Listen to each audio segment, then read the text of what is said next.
وحید کریمیان، صاحب و مدیر عامل گروه جم.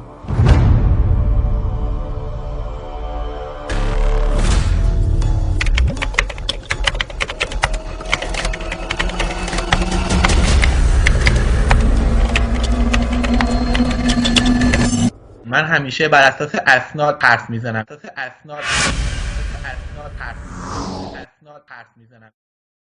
درود بر شما، امید هستم. اینجام رو دست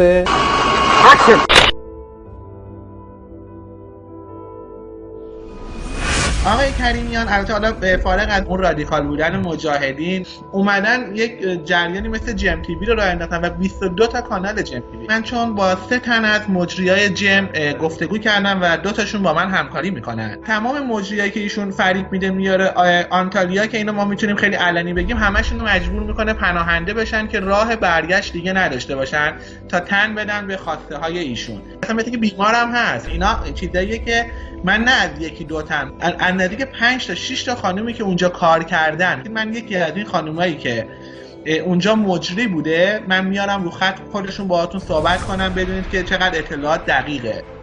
من زنگ زدم الان صحبت میکنن. نیلو جان دوست ندارن معرفی بشن و اینکه ولی خب خیلی اطلاعات زیادی دارن و توی جم تیوی هم 1 سالی کار کردم. بفرمایید. کسایی بودن که تو ایران داشتن جون میگرفتن تو سینمای ایران، ولی خب این آقا با 1000 هیلو ترفند این بدبختا رو آورد این بر و وقتی اینجا دید نمیتونه سوء استفاده خودشو بکنه و نمیتونه حالا کار خودشو پیش ببره، اینا رو گذاشت تو حاشیه و به بدترین شکل با اینا رفتار میکرد. چیزی که خود خانم رابعه اسکوئی میگفتن این بود که تحقیر شخصیت. دقیقا میدونم بودم و دیدم که این آقا تحقیرت میکنه، تو رو به زیر صفر میرسونه، تو رو به جند میکشه، یعنی شخصیت تو داغون میکنه، نابودت میکنه.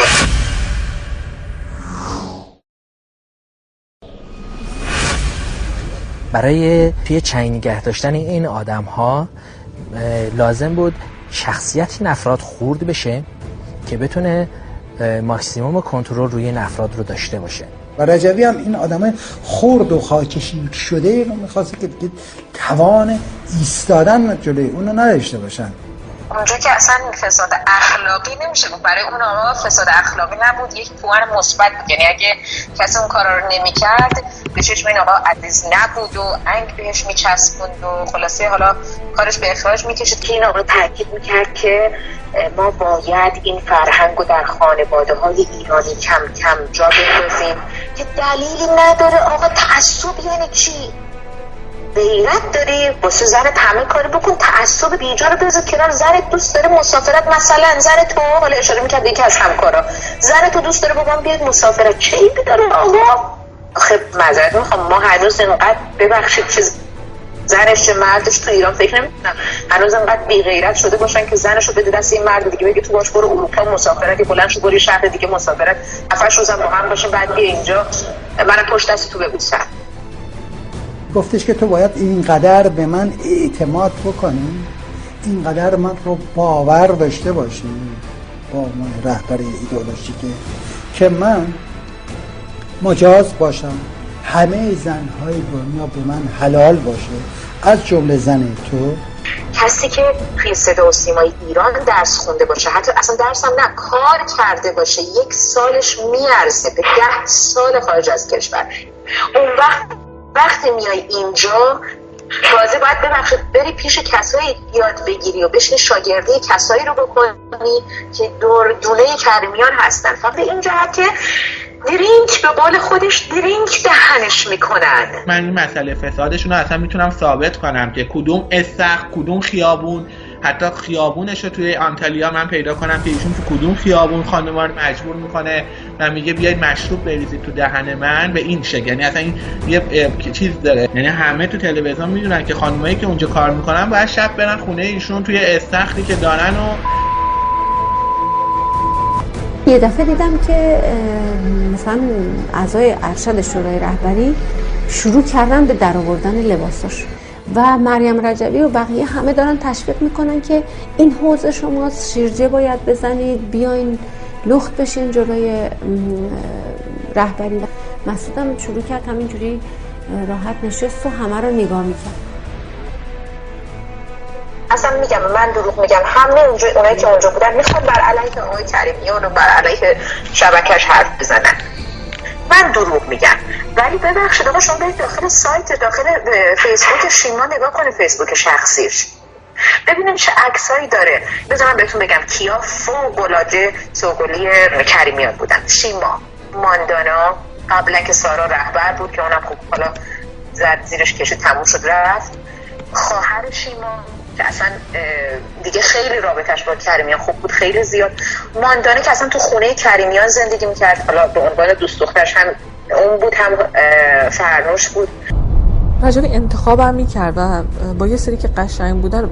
این چیزی بود که واقعا دیده میشد، این چیزی بود که آدم میدید، پنهان نبود، بگیم چیز پنهان، با همه یه دست نبود. یه سری رو واقعا انتخاب میکرد باشون گپ میزد و خیلی مثلا چیز میکرد و پیش بقیه باشون رابطه های اینجوری. اونجا چون من خیلی دیباک تو روش وای میسادم، خیلی همیشه از دست من عصبانی بود. تا منو میدید، حالا اگه مثلا میخوام داشت کار خلافه میکرد، سریع میرفت کنار، میرفت یه جای دیگه. و چند بار حتی من به تذکر دادم، گفتم که برگشتم من نگاهش هم دیدم تو شرایط خیلی خیلی زشتی بود. برگشت من گفتش که خب دخترمه، چرا داری به من نگاه میکنی؟ گفتم من نمیدونستم که کسی پدری ممکنه به دختر خودش اینجوری تجاوز کنه. که برگشت من گفت اصلا تو نمیتونی با من کار کنی. گفتم معلومه که من نمیتونم با آدمی که اینجوری همچین اخلاق فاسدی داره کار کنم. گفت تو داری من میگی رو راست رو فاسدی داری به مدیرت میگی فاسد. گفتم تو مدیر من نیستی، تو اصلا مدیر نیستی، تو اگه مدیر بودی اینجوری رفتار نمیکردی. اینقدر وقیحانه به یه دختر تجاوز نمیکرد. اون دختر مجبور به خاطر حقوقش کنار تو وایسه. خب من اون مواقعی که مثلا مریم رجوی صدا میکرد میگفت که مثلا امشب مسعود رو میبینی، این نبود که نه حالا من یه آدم شیفته دلباخته‌ای بودم که میخواستم مسعود رو ببینم و یا حالا مثلا نمیدونم چه میدونم درد بی شوهری و اینا، به هر حال اینا نه، اینا هیچ کدوم نبود. فقط به خاطر این بود که آقا من یارای ایستادن در برابر تشکیلاتو نداشتم. فرنوش که اصلا با یکی از پسرا بود به اسم فرشید فکر میکنم اسمش بود. الان ببینیم پگاه فرستادنش انگلیس. یه دختر دیگه بود به اسم شایسته رو فرستاد آمریکا، تو دفتر آمریکا داره کار میکنه. شایسته تو دبی بود. یکی دیگه از دخترها هست توی دفتر دبی به اسم تینوش.